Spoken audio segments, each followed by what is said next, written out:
Okay, it's officially time for the Ukrainian-Russian debate, and we're going to start with a 7-minute introductory statement between our two debaters.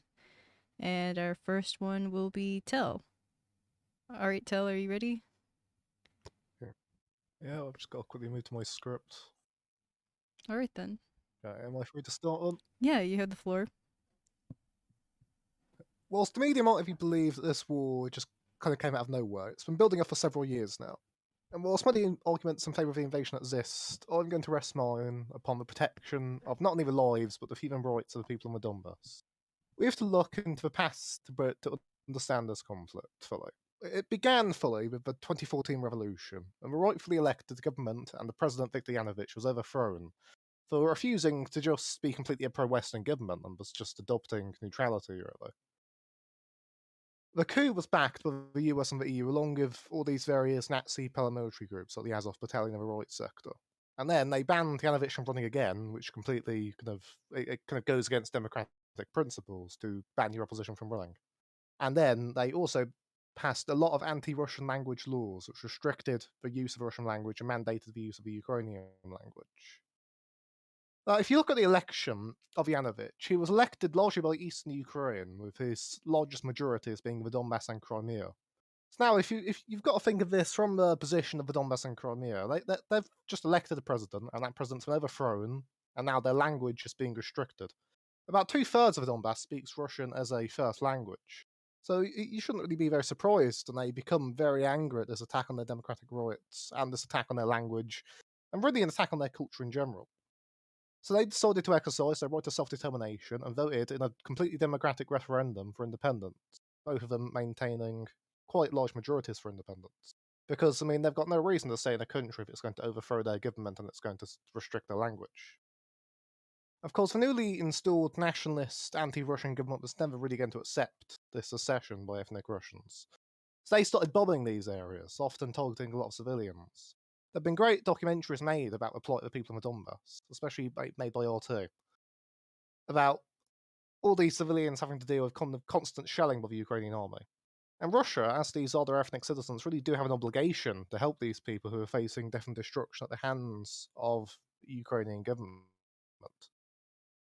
And Russia has often then acted as the kind of de facto protector of the Donbass when they go by negotiating protections for them and allowing them to defend themselves from Ukrainian attacks.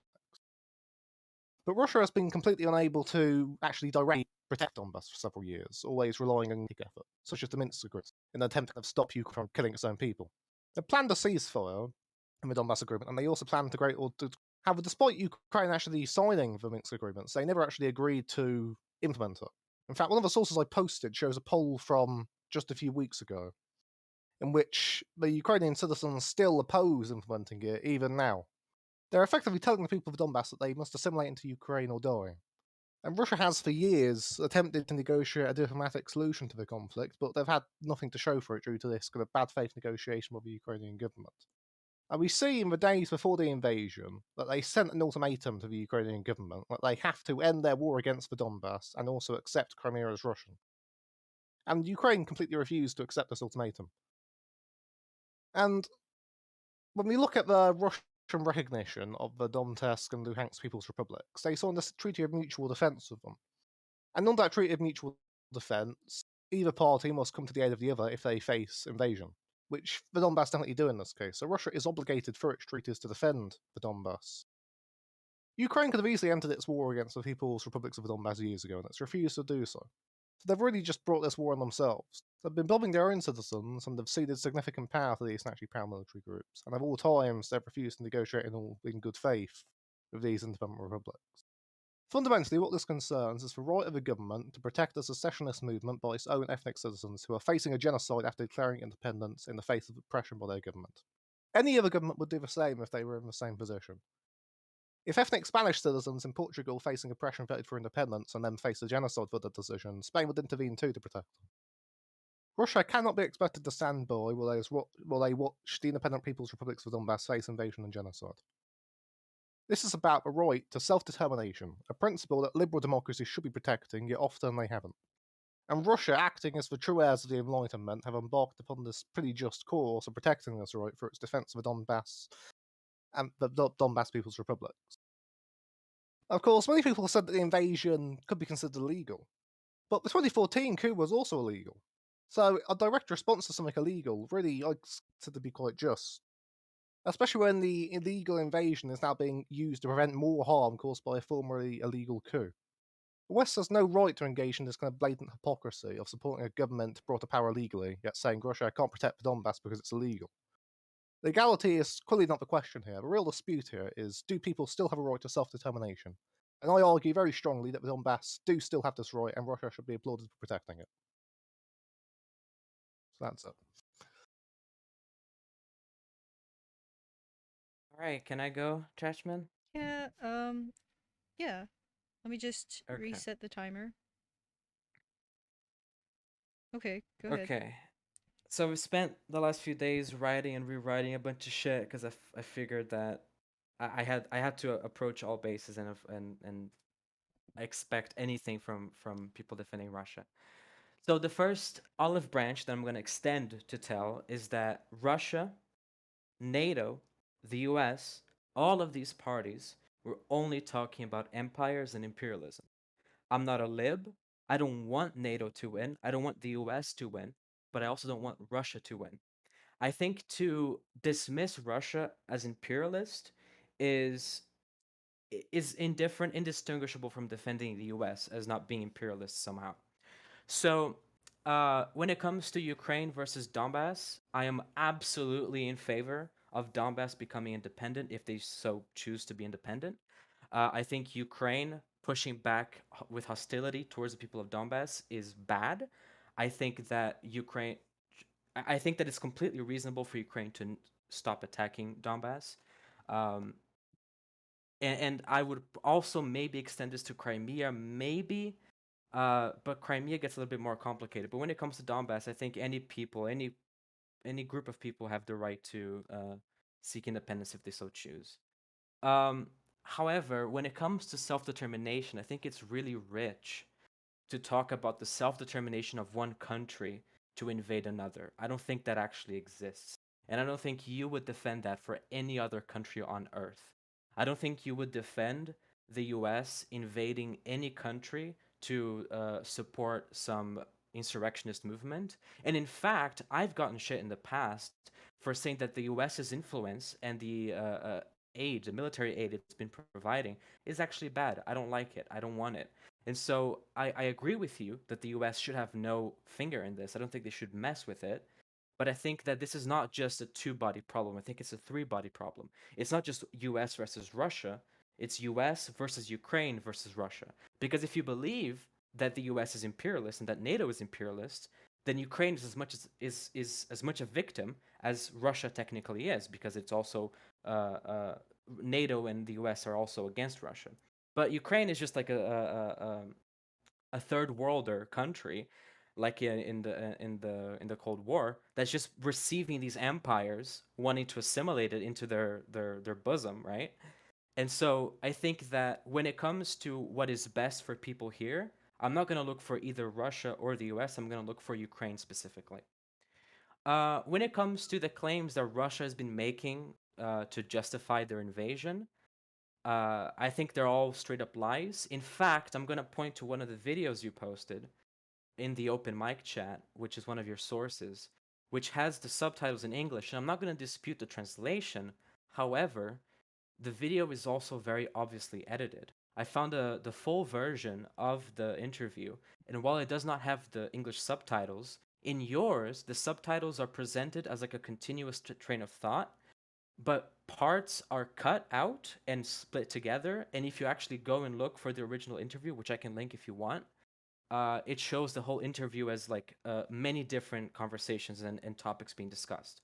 So when we're talking about like, you know, I said I was not gonna be like source chimping, and I was not gonna be like super fucking uh, uh, like anal about the sources. One of the sources you post is already edited, so like I think it's a bit funny and ironic.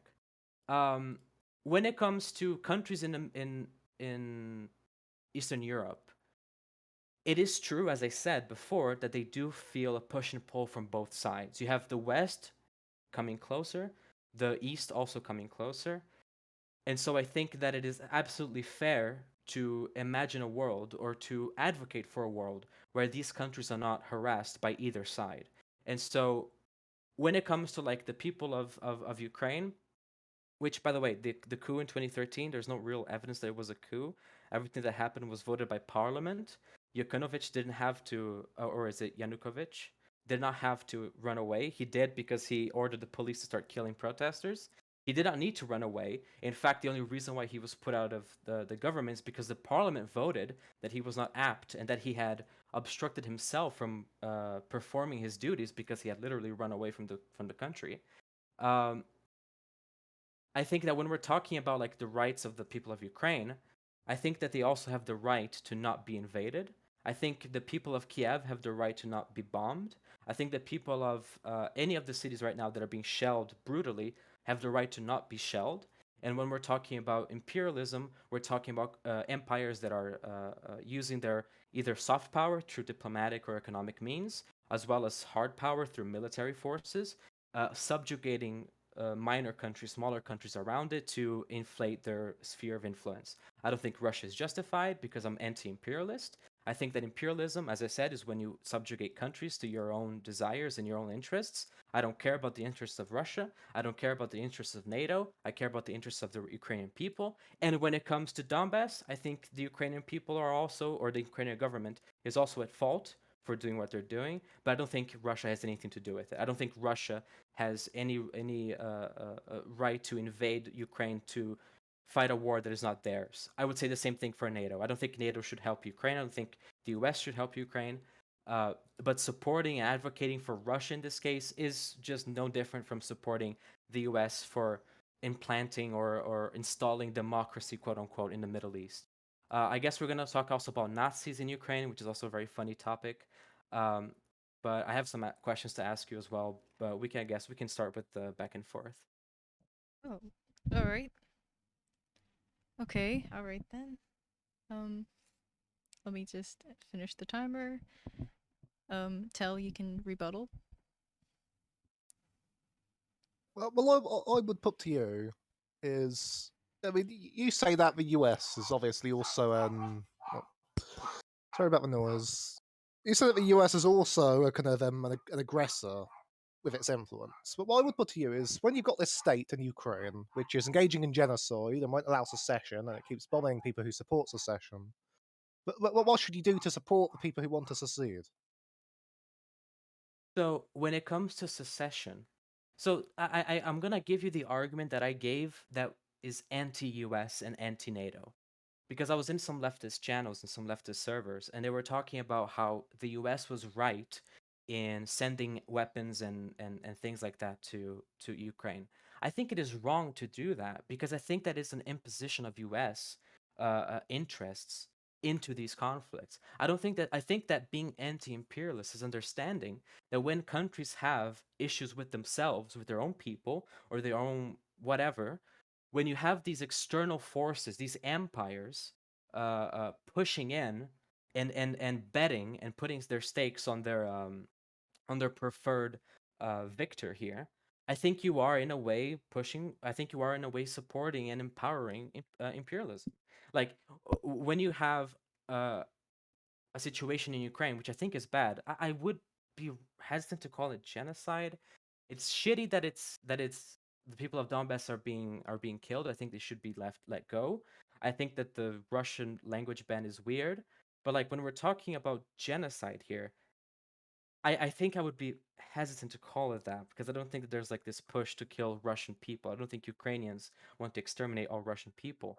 But I don't think that Russia has anything to do with that. I don't think that Russia has the right to meddle with that as much as I don't think the US or NATO does. So if you're going to agree with me here that the US and NATO should stay the fuck away, why should I then say that the Russia actually should step in? Like what's the difference between the two?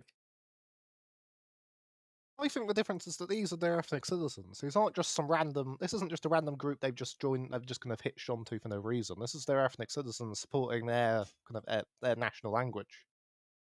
I don't think a long-term solution to the issue is just going to be to stand by and let Ukraine keep up their bombing of the Donbass and not allow any kind of secession, because then you're just going to have a war in Ukraine forever, where you're just going to have both sides fighting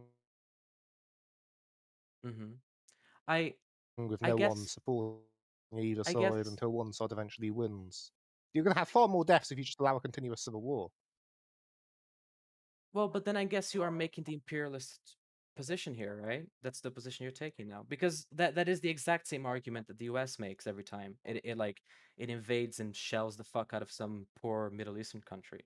Like it's exactly the same argument. Like if we're talking about Gaddafi, if we're talking about like any of these regimes that were very anti-U.S. and also killed a bunch of people, and in some cases also committed genocide. If we're talking about like being anti-imperialist, you should also say like, no, the U.S. shouldn't fuck with that. So like if you want to like be pro imperialism, if you want to be in favor of like these large empires controlling and being the mediators of the world and making sure everyone's doing good and doing good things, then like I'm just confused as to how you would say you're anti-imperialist then. But I think there's a very big difference between the US acting as kind of like police of the world, enforcing their rules on different governments, and a government like Russia protecting their ethnic citizens that just happen to be in a different country.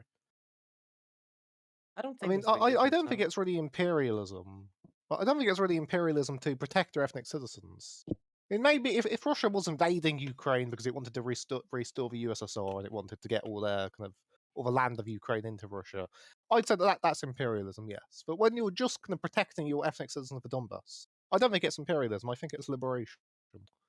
Well, but you see how this is like purely a matter of perspective, right? If we're talking about the US simply upholding the rights of simply upholding human rights and defending people from being killed in brutal regimes. Like you can frame this as well as you want, but at the end of the day, you have an external, a third party empire invading another country to enact what it thinks is right or what it thinks it should do.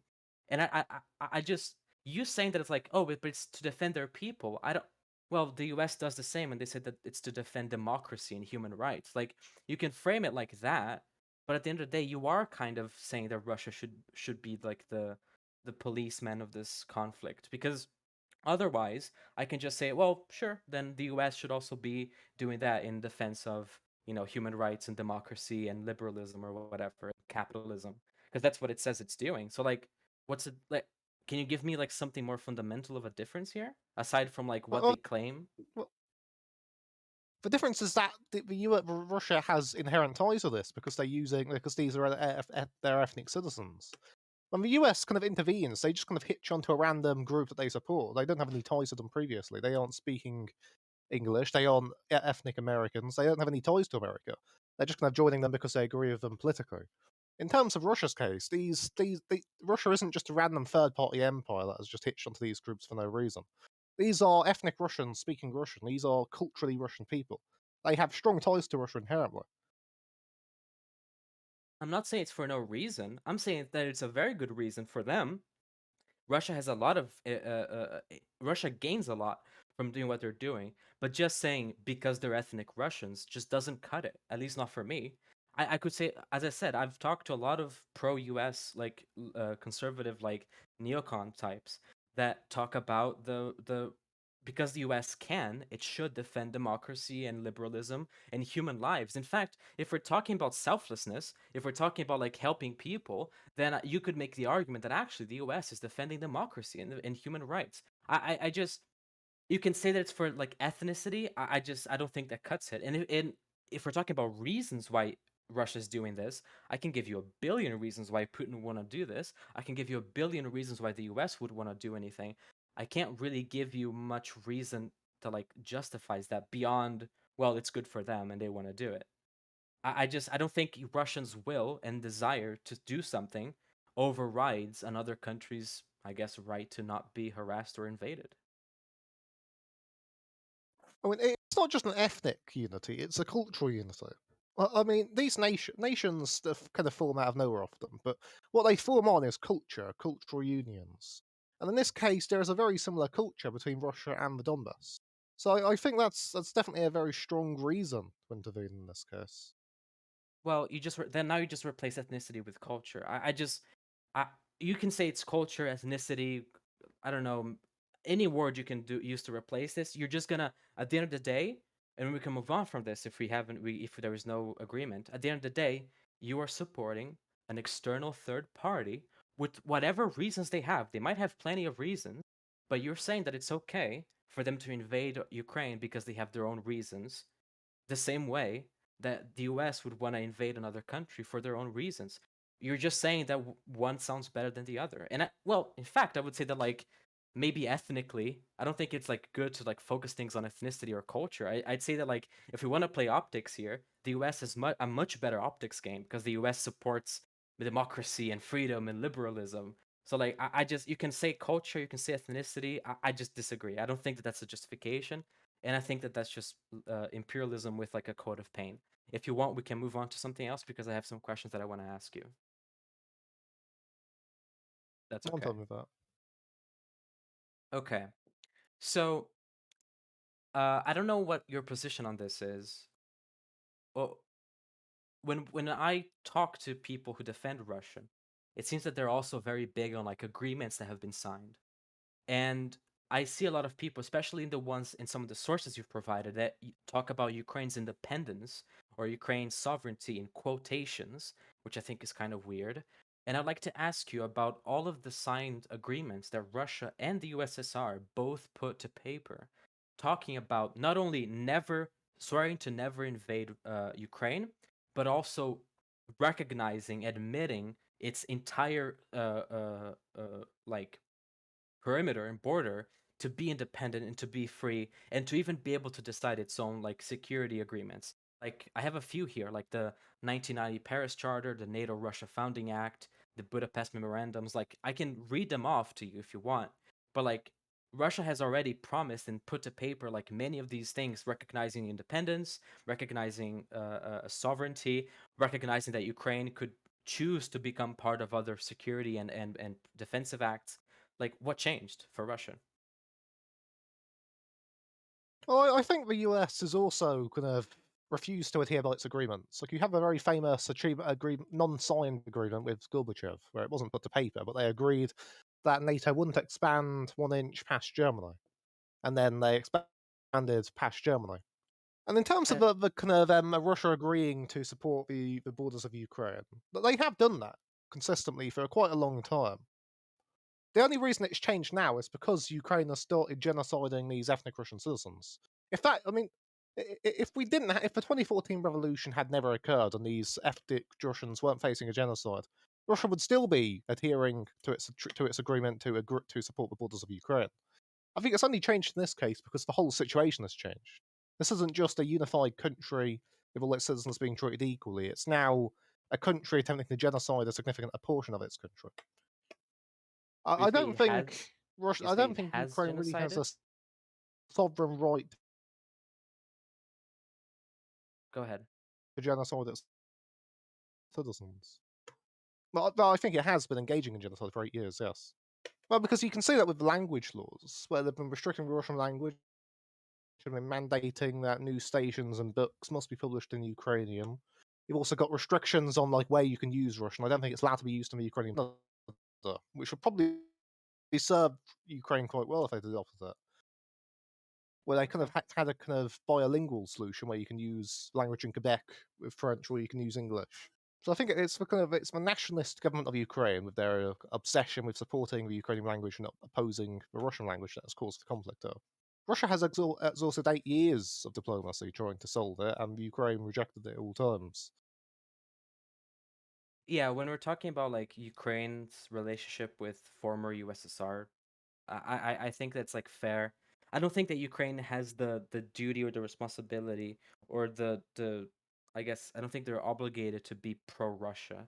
Um, I guess your argument then surrounds like almost specifically and uniquely the acts against the people of Donbass. Um, would you, if this had happened, I know you can. I'm asking you this rhetorically because I don't know if you're going to be truthful. Maybe you will be. If it was the case that like the U.S. was invading Mexico with similar circumstances, because Mexico had like there was like a region of Mexico that was like there was like a conflict and they were wanting to separate. Would you say that like the U.S. has as much right to invade Mexico and any other country that has like conflicts in it that threaten American people? A suitable effort has been made to resolve it diplomatically. I think it would be fair, yes. If the US, if it just happened and the US instantly invaded and there was no diplomacy at all, and the invasion came out of nowhere, I'd probably oppose it. But if the US had been trying for years to negotiate a diplomatic solution which involves keeping it in that country with autonomy or other alternatives like that, then I'd support an invasion as a last resort after if all that diplomacy failed, yes. Okay. I don't Yeah, think it's fair for a country to have to stand by and just do nothing while its citizens face this kind of oppression and genocide by other countries. I'm not gonna push back too much. I think it is very to call it genocide. I think is doing pretty much all of your weightlifting there. Um, because I when you mean, call it you could call it genocide, oppression instead. well, I'm not saying that it's offensive. I'm saying that it's probably inaccurate because when we're talking about this seems like a much more of a political movement rather than a desire to because I don't think you can actually just remove all of Russian influence in Ukraine's culture. Like that's not how it works. Uh, and there is not you're not seeing Russians in Ukraine being killed or thrown into camps or whatever, like the like China is doing with the Uyghurs or whatever. You're not seeing that happen anywhere in Ukraine. And you also some of your sources talked about like Nazis in Ukraine. It just I just don't see it happening. If we're talking about like the people of Donbass are being attacked and killed, sure, but to call like a war genocide just because people are dying is a bit weird. I don't know if what you have to say to that. I think I think it can be considered genocide by the UN definition. I mean, the UN definition says that genocide is any act committed with the intent to destroy in whole or in part a group by either killing members of the group, causing serious bodily or mental harm to the group, deliberately inflicting on the group conditions of life calculated to bring about its physical destruction, posing measures to prevent births from the group and forcibly transferring children of the group to another group. And in this case, I think there is definitely a clear intent to destroy the people of Donbass, at least in part. And I think the 8 years of shelling of the Donbass definitely would cause serious mental harm to the group, along with killing members of the group. Do you think that Russia tried to So, genocide the people of Syria when it bombed the fuck out of Aleppo?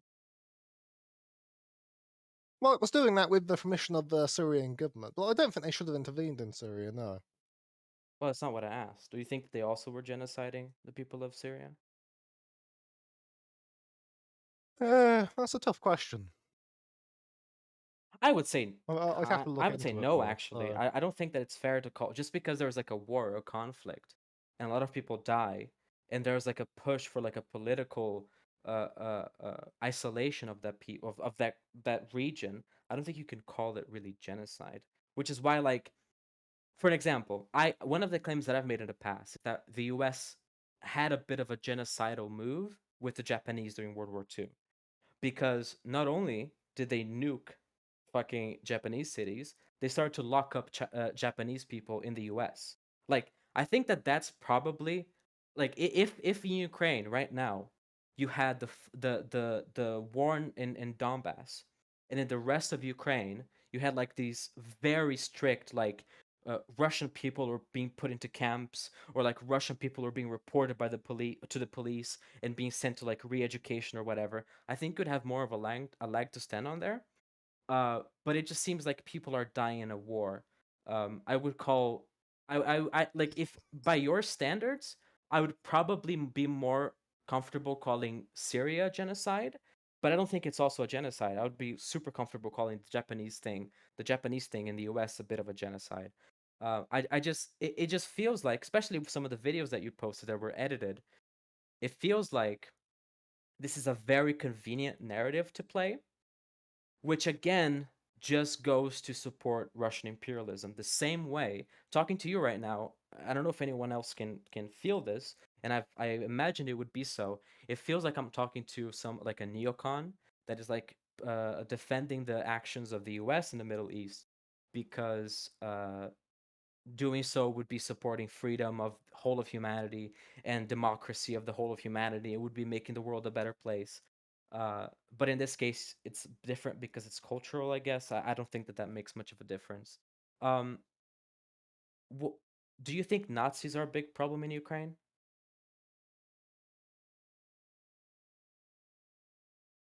I think they are to a certain degree, because they've clearly got significant degrees of power over the government since the kind of 2014 revolution occurred.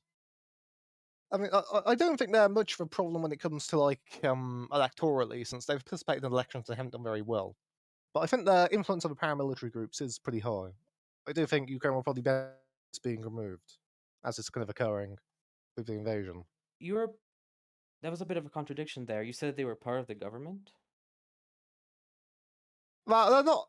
It's a different. I'm pretty sure the leader of the Azov battalion was incorporated into the kind of cabinet of Ukraine, a kind of minor post of the cabinet of Ukraine. I haven't got the sources for that on me, but Yeah, I I'm read a pretty bit on sure that. that it I read a occurs around that. when Yanukovych was deposed, some like four guys. I think the Gravel Institute used these guys to exemplify this. Some four guys were became part of the interim government, and they had like ties to Svoboda, I think. But they were like in power for like 20 days or something. So like I think that it's really unfair to say that Ukraine has like a Nazi issue, especially when like the Azov battalion is such like a small part of the military. And I mean, I've also heard people talking about how the Azov battalion was like incorporated into the Ukrainian military, but that's been done with every other battalion, not just Azov. And to be completely honest, I don't think that a country like Ukraine has the luxury of simply denying combatants in its war. Uh, so, I mean, do you think that Nazis are like a good justification to invade Ukraine as well?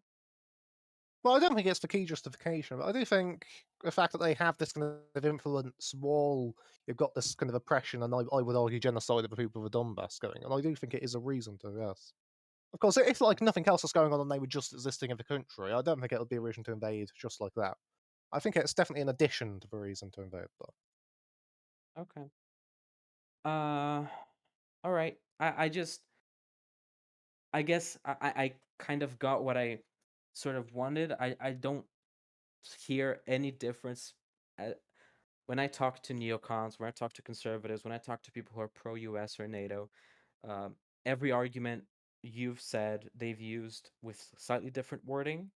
You know, when it comes like the actions that NATO has taken in places like Libya, you know, with Gaddafi, uh, it it it it seems like there is a bias here, to say the least.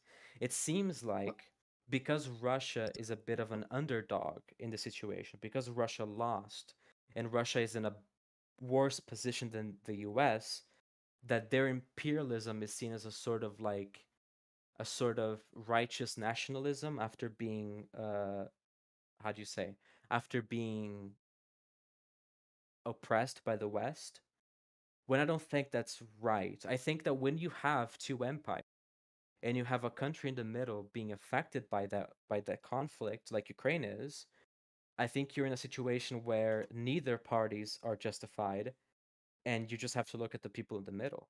And if the people in the middle choose to be part of one or the other, I think that's also their right. I think that if I would be saying the same thing to you if Ukraine had joined some pact or agreement with Russia, like Yanukovych, or is it Yakunovich? I keep mixing up. Um, if they had like gone completely pro-Russian and then NATO or the US invaded Ukraine, I would be saying the exact same thing. Even if they had like a justifiable like you know, oh it's uh we're actually saving Americans that are in Ukraine right now. Even if they had their reasoning, I would be completely suspicious of that. So yeah, I mean, I don't have I have a bunch of points here that we can talk about. It just seems like there's a lot of like, because Russia's the underdog, we're giving it the benefit of the doubt when it doesn't deserve any, in my opinion. Well, but I'd say the difference between my argument and the argument of neocons is that the US is the US tends to intervene globally. It treats itself as the kind of global police, where if a government anywhere does something it considers to go against the kind of global order and the global rules, it will intervene and remove them. But in this case, Russia isn't just intervening everywhere in any government that it dislikes. It's purely intervening when its culture and its ethnic citizens are under threat. This isn't I mean, like I said before, this isn't just a group that they plucked out of nowhere and just decided they'd support. This is a group with clear ties to Russia from its kind of inherent start. And I would say, in kind of scenario you kind of proposed, that if Ukraine completely backed Russia and NATO invaded, I think I'd support an invasion if the citizens of West Ukraine voted to secede and were facing genocide in response.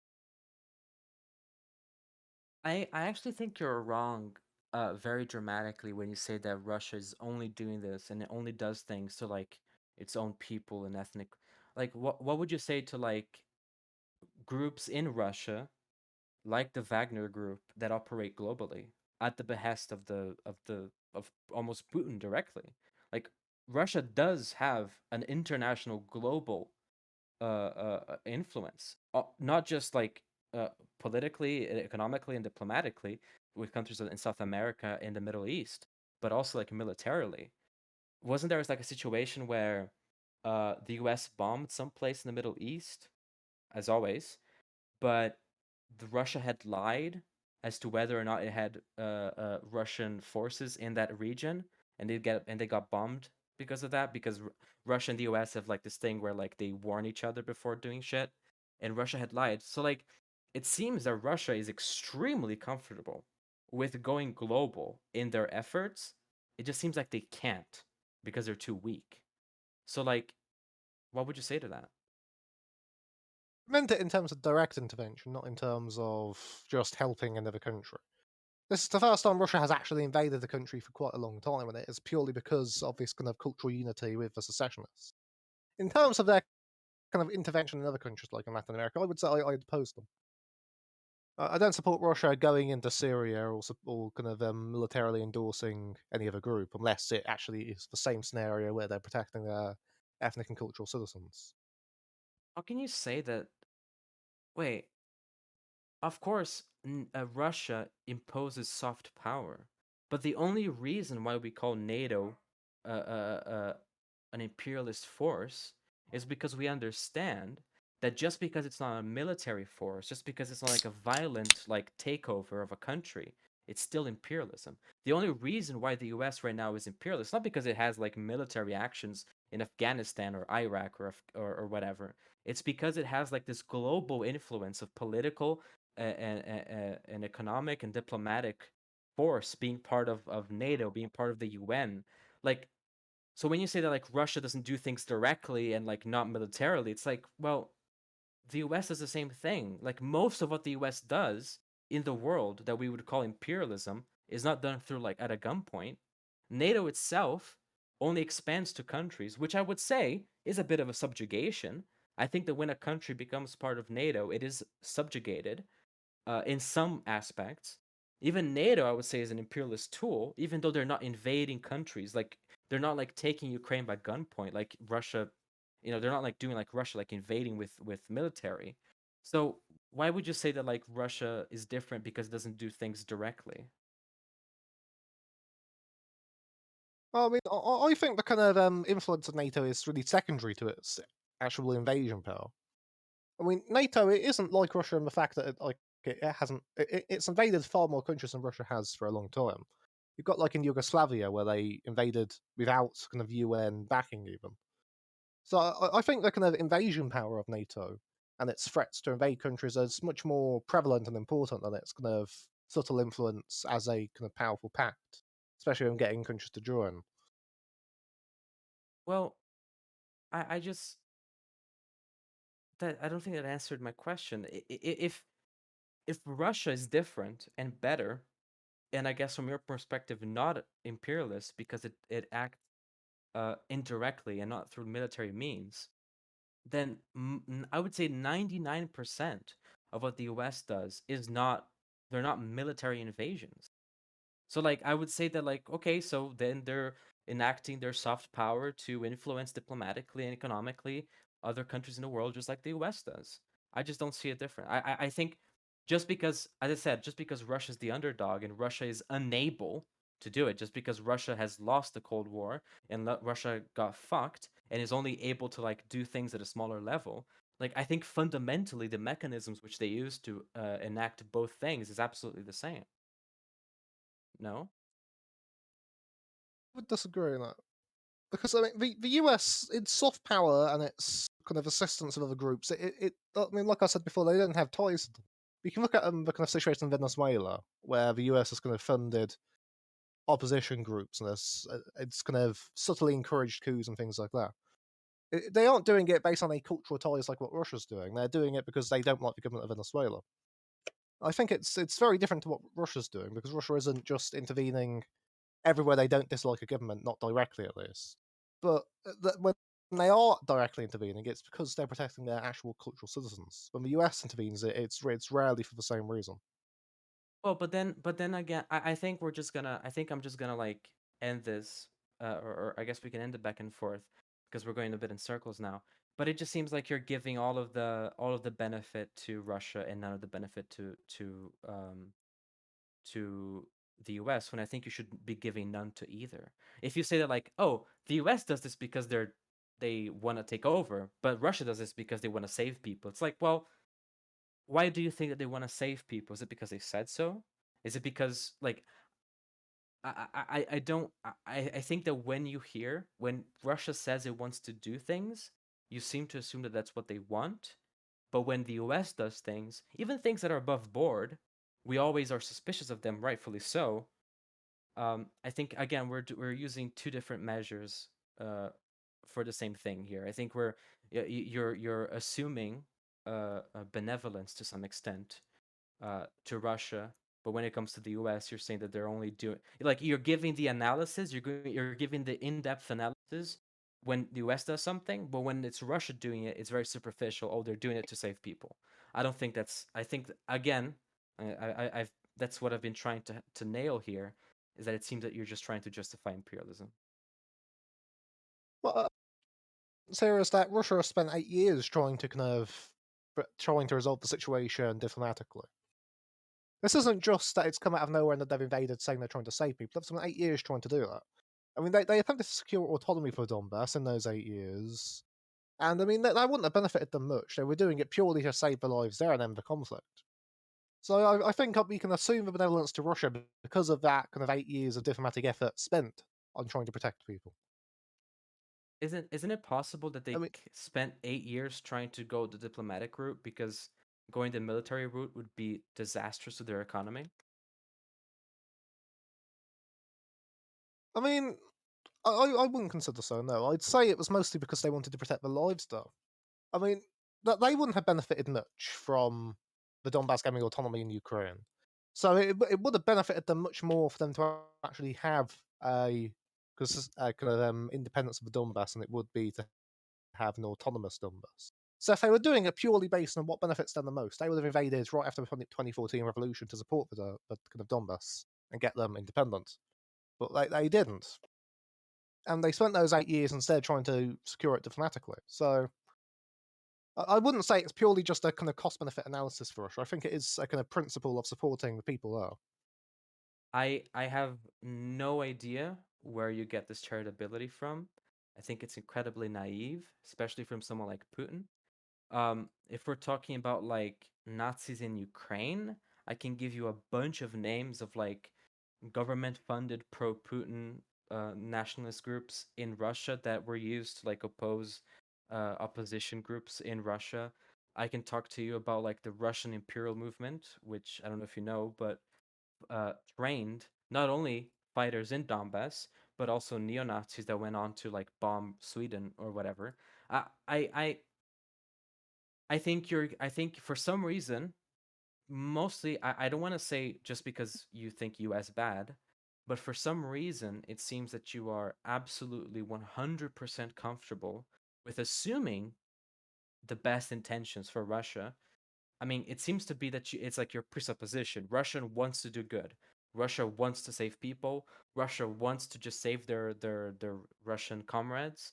But when the U.S. does it, we have to look into all of the different why the U.S. is doing anything.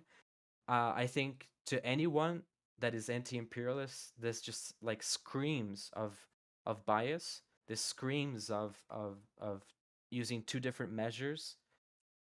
And yeah, I guess we can go on to our final statements, I guess, before we go into the Q&A, Trashman. Yeah, that's fine. If Tell agrees, if he doesn't want to say anything If else. you finished all your points. No, I'm fine with it. All right. So No, we'll do I'm fine with the Q&A, final and then statement. afterwards we can Can we open just it up do for everybody. final statements? Yeah, sure. Okay. I Can don't I really start, have Tell? one, but Yeah. yeah. Yeah, no, I'll have to just try like and think of wrapping one. Impromptu. Yeah, okay. Yeah, just wrapping everything I've said so far. I think that when we analyze the actions of imperialist nations, we have to look not only at what they do directly, but also what they don't do and what they do indirectly. When we're talking about the US, when we analyze, rightfully so, and we're suspicious, rightfully so, of US's actions, like funding groups in other countries to oppose governments, opposing governments directly, sending military to these countries, I think all of that englobes what we're talking about when it comes to imperialism. I think Russia has the same exact reason to do the same exact thing.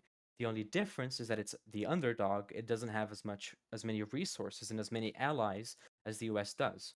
So when Russia has not only has very Nazi, very fascist groups in its country, which is funny because Russia is much more controlling of the types of groups and the people that it allows to operate within its borders, when Russia itself is full to the brim with these nationalist neo-Nazi groups that have in the past, when I say in the past, within the last 10 years, not only trained insurrectionists, but also trained terrorists to go into Sweden and bomb asylum shelters, uh, it feels incredibly rich for someone who claims to be anti-imperialist to say that it's different because Russia says it has a good reason to do it. If I'm talking to a neocon, they're gonna say that the U.S. is actually the most righteous country in the world, that it wants to maintain democracy and liberty and freedom in the whole of the world because it has the ability to do so, because it has the resources and the allies and the money and the weapons to do so, and so they have the duty to do that. When it comes to Russia, they do it all not above board. They do it all kind of clandestine because they don't have the resources and the goodwill of the world to do it openly. So they hire paramilitary groups like the Wagner Group, which is also full of Nazis, to also go into other countries to support insurrectionist movements. They also use their soft power economically and diplomatically to influence other countries and other governments. If we can agree here that the interest of Russia is that it wants to maintain a bubble of its own, an empire of its own, with its own subjugates, or its own subjugated states and its own um, subjects, then I don't care. Then I don't care about Russia. I don't care about the US. I don't care about NATO. If the people of Ukraine choose to be subjugated by NATO or choose to be subjugated by Russia, I think that's their call. I don't think Russia or the US has any business going around invading countries militarily and killing a bunch of people and committing war crimes just because someone else did it first. Just because the US did it first, just because Ukraine did it first. I don't think it justifies you doing a bad thing because someone else did a bad thing first, especially if it's the same bad thing. If you like commit a crime, if you rape someone just because someone raped you or because you raped, or I think it's an absurd standard that just because someone committed a war crime or someone did an imperialism thing, that you just have the right to do that because you're weaker and because you're trying to defend your own empire. I think it's crazy. And I don't think the US or NATO or Russia has any right in messing with the shit. That's my statement.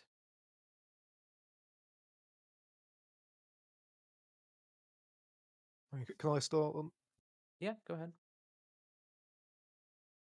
Okay. Well, I would point out that when you're comparing Russian intervention and the US intervention, it does really need to be emphasized that this isn't just a random group that they brought out of nowhere. This is a group that they have lots of ties with. When the US intervenes, they tend to kind of pick a group out of nowhere that they agree with politically and then fund it so they can try and overthrow the government. This isn't the same situation. The US didn't have any cultural ties to the groups they supported in Venezuela, or in Afghanistan, or in Iran, or any of the other countries they've supported insurrectionist groups in. Russia has supported these groups solely because of their cultural and language alignment there. And to re-emphasize what I said before, I mean, Russia spent 8 years trying to resolve the situation diplomatically. The US tends to invade out of nowhere. They just kind of find a country they disagree with, like Yugoslavia, and they invade instantly. They don't attempt to negotiate with the government, don't attempt to reach any diplomatic ties. I mean, if the US had spent 8 years trying to resolve the Yugoslavian situation, supporting autonomy for each group, and then invaded after that failed, I think they'd be much more justifiable. And that's basically what Russia's done here. They've supported 8 years of diplomacy, trying to support autonomy for Donbass, and Ukraine has refused, and they've invaded as last resort. I don't think this is about the kind of about the severe influence. This isn't about Russia trying to kind of subjugate the former territory of the USSR. I think this is purely about the liberalism of supporting the self-determination of the people of Donbass, along with supporting their actual lives against Ukrainian attacks. So that's my final statement.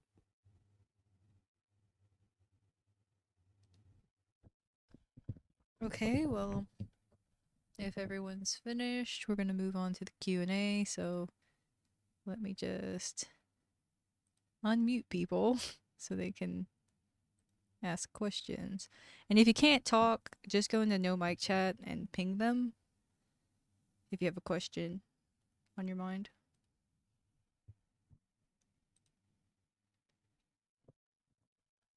Any pickers? Any questions? I'd love to know.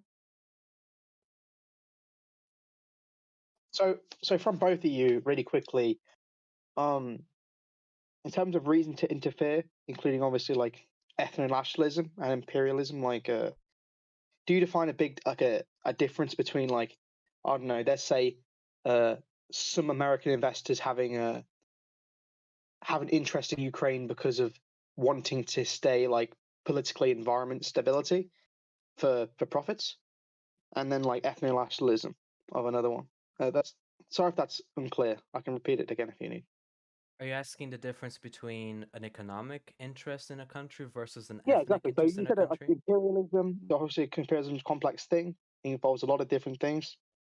And then Tel mentioned about basically ethno-nationalism in terms of the cultural similarity of ethnic in the Donbass region and stuff like that. And the difference between America like, let's say, I don't know, America funds a coup because, let's say, I don't know, like a prime minister or a president wants to institute some Marxist policies that would go against the interest of certain multinational corporations. You know, like what? I still don't really understand what you guys are on Do you want about. to go first, Del? Yeah, Tel can go first about this thing. Okay, well, I mean, I would first draw a difference between ethno-nationalism and supporting your own kind of your own cultural group. I don't think Russia supporting people who want to kind of speak their language and kind of live by Russian culture, I guess you can word it. I don't think that's ethno-nationalism. I mean, lots of countries in the world are formed out of kind of cultural unity between the people. Yeah. And I think that's the same situation here. I don't think it's just ethno-nationalism of Russia supporting these people because they're ethnically Russian, although that is certainly a factor. I think it's more down to the kind of cultural unity between the Donbass and Russia. Okay.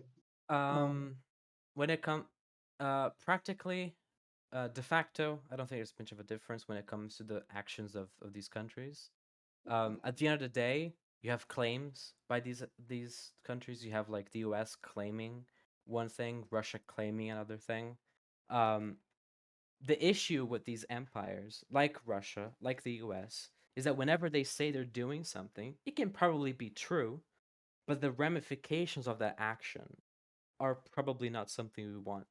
So, which is why, by the way, as I said in the beginning, I opposed the US interfering and sending weapons and aid to Ukraine.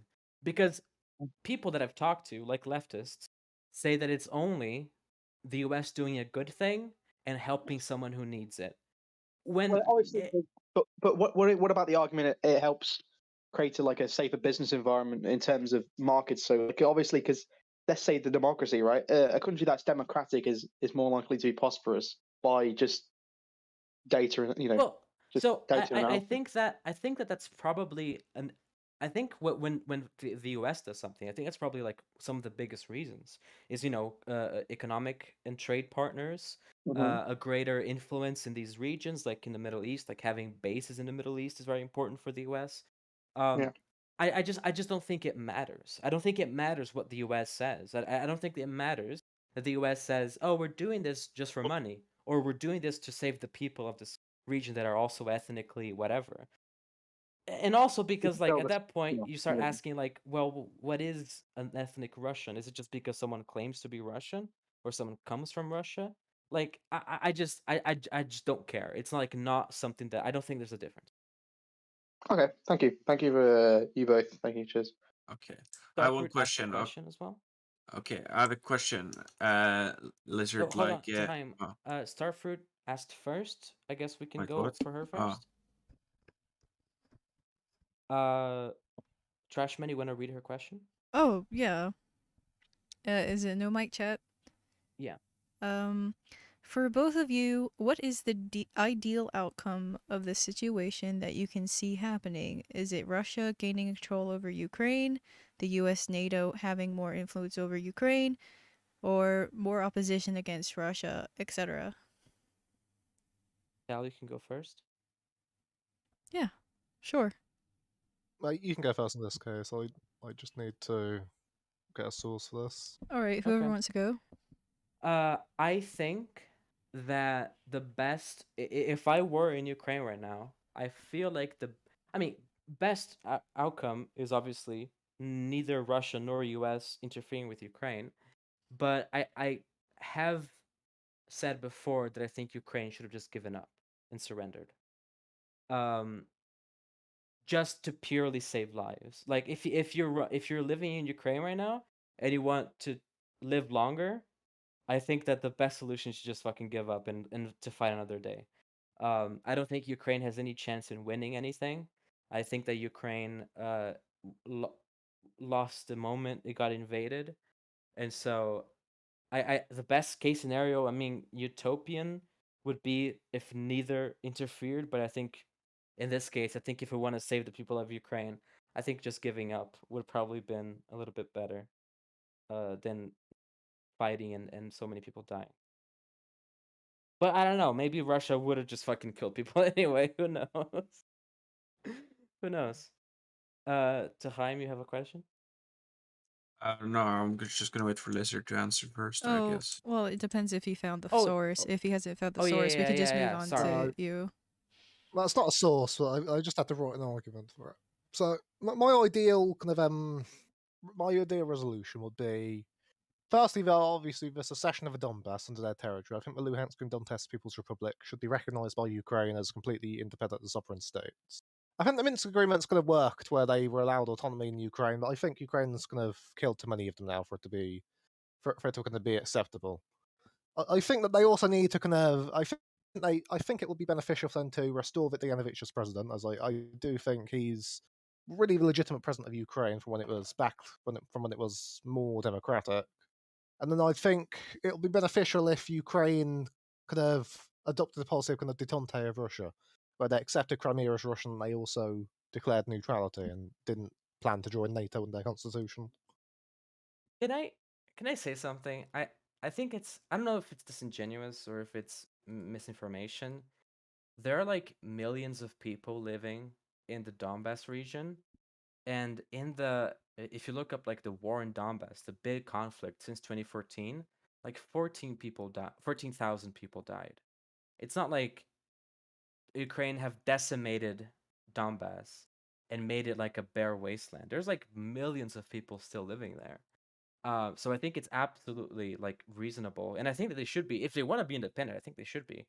Um, Sorry for interrupting. I thought that's like comparing like the that's what Serbians say about the Bosnian things. Like, oh, it was over 2 years, so it doesn't count. no, that's not what I'm Saying? saying. It's just that the way Tell seemed to have phrased it, from what I like felt, is that like, oh, they've killed so many people in the Donbass region, doesn't matter anymore. It's like, no, they really didn't. Like, a lot of people died and a lot of civilians died, but like there's still 2 million people there. It's not like the Ukrainian government is like genociding, like killing millions of people at a time. They just killed like So, 14,000 in the war. I'm not trying to be annoying and completely involve myself in this debate, but do you think genocide is by just quantity, or is it not by the No, terms of not the at intent? all. Not at all. Okay, Which is why I I was just said to that make sure. the Japanese thing in World War II was probably a Yeah, of course. genocide. Okay, so Cheers. wait, did TM get to ask a No, question? no, that's the thing I'm going to do now. Okay, I have two. First, about Angel, about the thing you saying you give that Ukraine should just give up and fight another day. In theory, I don't think that would be possible to fight another day because Russia would just disarm everyone. And yeah, what would Ukraine do now? They have nothing, and they will be even more an underdog than before. Well, sure, And you're that is basically true. just throwing yourself under a regime which will basically just put an iron grip on you and make sure that no one will resist. I think fighting is good, but I think that when we're talking about like what is the optimal solution right now, I think we have to be a little bit like, I think we have to adopt some humility here and be like, okay, what can we do? Because like if like I don't think that like if the US threatened to invade, and like if like let's say the Hawaii or like or Alaska or some US state was like some independent country, and then the rest of the US with like its huge military started to invade it, like I think it's right and justified to defend yourself. But if we're talking about like optimal solutions here, or optimal, like I think surrendering is probably better. I think you're probably better off like surviving than just like fighting a losing war. I don't know. That I guess I just try to be more pragmatic than anything. Yeah, I can see that point. Yeah. Anyways, I'm gonna listen about the thing. You said, is it like cultural or historic? Sort of culture between Russia or the regions.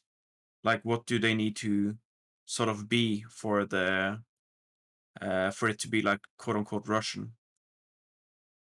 Does it need like historical What backing? Like you what said, region needs to be Russian? yeah, no, the region has, like you said, a lot of Russians in it, quote unquote. Uh, is that like historical or just people in general? Well, I think it's a bit of both. I mean, they were historically part of Russia, I believe, under the Russian Empire and then the USSR for a Okay, time.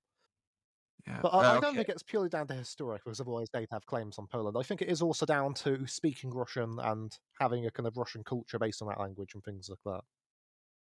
okay. So, by that point, if I decide to take 100,000 Norwegians and go to the Jutland territory because it was historically Norwegian and just settle there, we could just claim the region after a few years because there's a lot of Norwegians there and it was historically Norwegian. I mean, if you had the majority in the area, I think there'd be a reason to it. But in this case, it isn't just like a group of Russians that have just decided to walk to Ukraine and settle there. These are people that have lived there for decades, often. Mm. It's Yeah, I probably can been see hundreds that. of years. Yeah, but then again, if people decide to do that voluntarily, like if I tactically do that and let's say I settle 100,000 people there for the next 100 years per se, and then we just claim that territory, is that like legitimate? Well, I think there'd be a Because reason to claim it. Yeah, yeah, if they had a majority of the population and they'd been there for a long period of time, I think mm, there'd be a justification for claiming it. mm. But wouldn't that be a problem in the future? Like, couldn't just countries just send people tactically to regions and just capture them over time? But I mean, I think there is a difference between a country like planning to send people to an area, hoping to get a majority there so they can claim it as theirs, and people living in a place naturally for a long Mm, time and then being a majority there. Okay, before you yes. ask another I question, think you'd probably need like a different solution if you had countries kind of Schmeg engineering. did ask a few minutes Yeah. ago. Yeah, you Wait. could just answer. I gotta go anyways. Yeah, Oh, thanks okay. for answering the questions. That's right. Thanks for showing. Bye bye. Yeah, now Bye. the Schmeg Yeah, question. Schmeg says, what do you both think of the bans on Aeroflot? Is that how you pronounce it? Aeroflot? In Maybe. Russia being banned from the GDS and leasing companies terminating their certificate to fly from Bermuda. Schmeg, are you asking like of those things specifically, or like more about the sanctions that have been imposed in Russia and other Russian people? Because those things specifically I'm not super familiar with.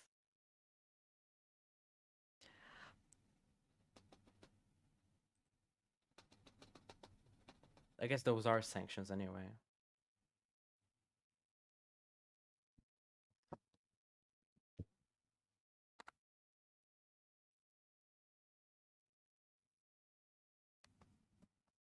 Okay. Yeah, it's a question more on sanctions.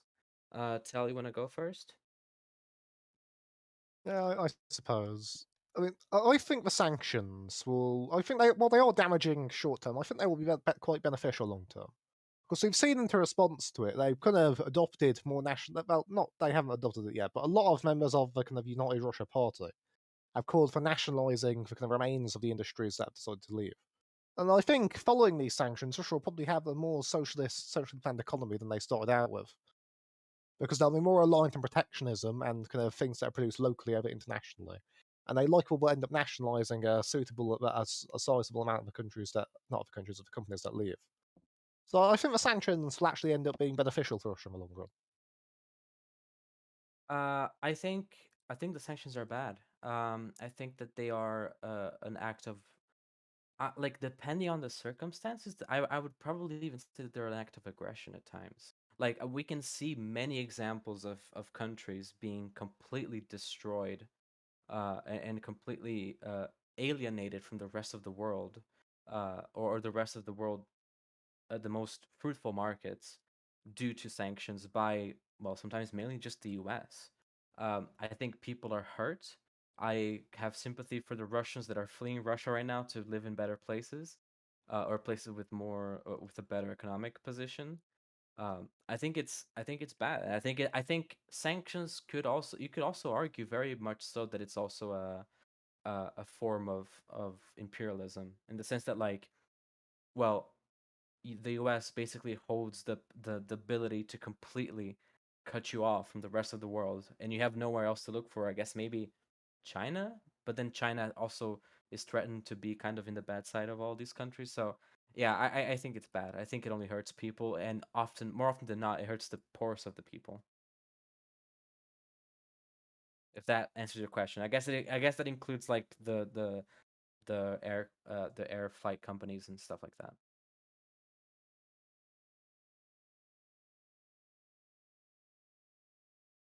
Okay, do you have any more questions? I'm assuming if people haven't asked yet, I guess not.